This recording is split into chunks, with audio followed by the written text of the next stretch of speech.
پروردگار عالم جن لوگوں نے اس بارگاہ کی بنیاد رکھی، اس کا انتظام اور انصرام کرتے ہیں، دامے درمے سخنے قلمیں اس میں حصہ لیتے ہیں، اس میں شریک ہوتے ہیں، پڑھتے ہیں، سنتے ہیں،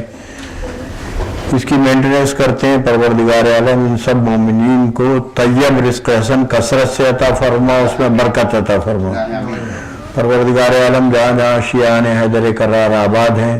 اس سب کی جان، مال، عزت، آبرو، جائیداد و اساس و روزگار،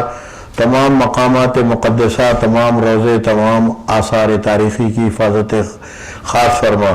بالخصوص جناب زینب اور ان سے وابستہ تمام متبرک شخصیات کی، قبور کی، روضوں کی، عمارات کی حفاظت خاص فرما۔ قرآن شریف میں والدین سے متعلق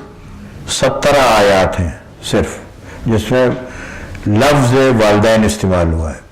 16 آیات میں والدین کی اطاعت واجب قرار دی گئی ہے۔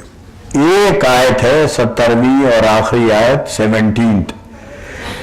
جس میں کہا ہے خدا نہ کرے گا ایسا ہو کہ والدین مسلمان نہ ہوں، مشرک ہوں، کافر ہوں یا کسی اور دین پر ہوں، اور بچہ خود، تو اس میں دین کے معاملے میں ان کی اطاعت نہ کرے، باقی بحیثیت والدین کے ان کی اطاعت پر بھی کرنا ہے، یعنی 17 مرتبہ تاکید فرمائیے۔ آپ سب حضرات سے درخواست ہے جن کے والدین زندہ ہیں یا دوسرے جہان میں آباد ہیں، وہ قنوت میں مختصر ترین ہے، قل عربی قاعدے سے حکم کا درجہ رکھتا ہے، تو قل کو چھوڑ دے، رب ارحمہما کما ربیانی صغیرہ ضرور پڑھا کریں آپ کے والدین۔ اور یہ اس لیے نہیں کہ ان کے درجات بلند، ان کے درجات تو بے شک بلند ہوں گے، بقول امام محمد باقر، آپ کی بھی بخشش کی ضمانت ہے یہ۔ والدہ کے فضائل کے لیے اتنا کافی ہے کہ کسی صحابی رسول نے پوچھا کہ یا رسول اللہ کے بعد کس کی اطاعت کروں؟ ان کا ماں کی تعظیم، ان کا اس کے بعد ان کا ماں کی، کہا اس کے بعد، کہا اپنی ماں کی، پھر اس نے جب چوتھی دفعہ پوچھا تب آپ نے فرمایا اپنے باپ کی، یعنی اتنی فضیلت ہے۔ اور بارہا رسول اکرم نے مردوں پر وہ نہیں کیا جتنا کہ جب جناب امیر المومنین کی والدہ کا انتقال ہوا، مدینہ کا واقعہ یہ، تو آپ ان کی قبر پر دیر تک کھڑے رہے کہ وہ ان کی وہ ماں بنتی تھی، پال پوس کے جوان کیا تھا انہی نے، تو کھڑے رہے، اگرچہ رضائی ماں نہیں تھی، وہ بھائی کی ماں تھی، چچا صاحب بھائی کی ماں، مگر بڑی دیر تک کھڑے رہے ان کی قبر پر۔ بہرحال آپ یہ بھی دعا پڑھ سکتے ہیں، اللہم اغفر لی ولوالدی ولمن دخل بیتی مومنا والمومنین والمومنات، قرآن شریف میں ہے، اور ایک پیغمبر کی دعا ہے، اس سے اچھی کوئی دعا نہیں۔ یہ نوہ مادر میرے ایک بھائی کی ماں کے مرنے کی مجلس ہے، جن کی والدہ رخصت ہوئی، وہ سب اس میں شامل ہیں، جن کی حیات ہیں ان کے لیے رب ارحمہما کا ربیانی صغیرہ پڑھتے رہیے۔ کچھ بھی کیجئے نہیں آتا ہے کوئی چین مگر، کچھ بھی کیجئے نہیں آتا ہے کوئی چین مگر، اچھی ہو جاتی جو کر لیتے ہم ایسا ہی اگر، زندگی خود ہے سفر جس کا یہ آخر ہے سفر، موت وہ حکم ہے جس سے نہیں ہے کوئی مفر، ایسی ہجرت ہے کہ واپس نہیں لوٹیں گے مراد، ایسی ہجرت ہے کہ ایسی ہجرت ہے کہ واپس نہیں لوٹیں گے مراد، لے کے کچھ زیادہ ظفر چلیے کہ وہاں ہوں آباد۔ اور ماں کے مر جانے سے ایک گھر میں خلا ہوتا ہے، زخم یہ ایسا ہے ہر روز ہرا ہوتا ہے،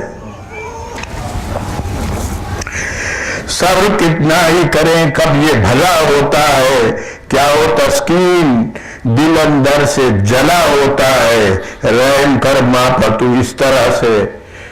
رحم کر ماں پر تو اس طرح میرے رب کریم، جیسے وہ صغر سنی میں ہے رحیم مجھ پر رحیم۔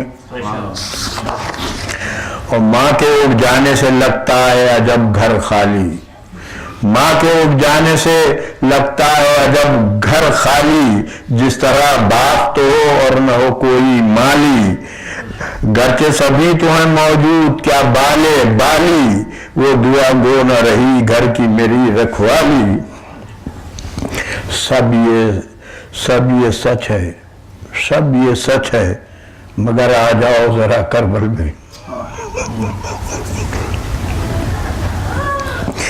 سب یہ سچ ہے مگر آ جاؤ ذرا کربل میں، قافلہ آل نبی کا ہے لٹا کربل میں۔ اللہ تعالیٰ کی مشیت اسے کہتے ہیں کہ ایک روٹین بنا دیا اس نے، آپ بیج بوئیں گے، اس سے اخوا نکلے گا، اس سے پلانٹ ہوگا، اس سے درخت بنے گا، اس میں پھل آئیں گے، پھر وہ درخت پرانا ہو کے ختم ہو جائے گا، پھر اس سے بیج لیے جائیں گے۔ یہ مشیت کے تحت ہے۔ تو یہ بھی اس کی مشیت ہے کہ بزرگ رخصت ہوتے رہتے ہیں، بچے ان کی جگہیں لیتے رہتے ہیں، جوان ہوتے جاتے ہیں، تاکہ وہ خود بوڑھے ہو جاتے ہیں۔ تو یہ ایک مشیت ایزدی ہے، اسی کو میں نے باندھا ہے۔ ارے ماں تو زندہ رہے، ماں تو زندہ ہے مگر روٹ گئے بچے سارے، ماں تو زندہ ہے مگر روٹ گئے بچے سارے، کوئی ششمہ آ گیا ماں گئی جس پا وارے، اور کسی بی بی کے گئے اون و محمد سارے۔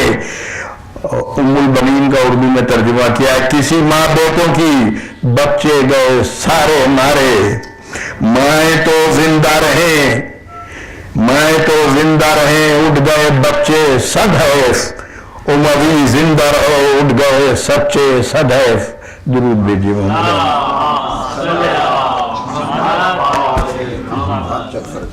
شکریہ۔ اب میں مولانا حسن مشتبہ کو دعوت دوں گا، وہ منبر پہ آئے اور فضائل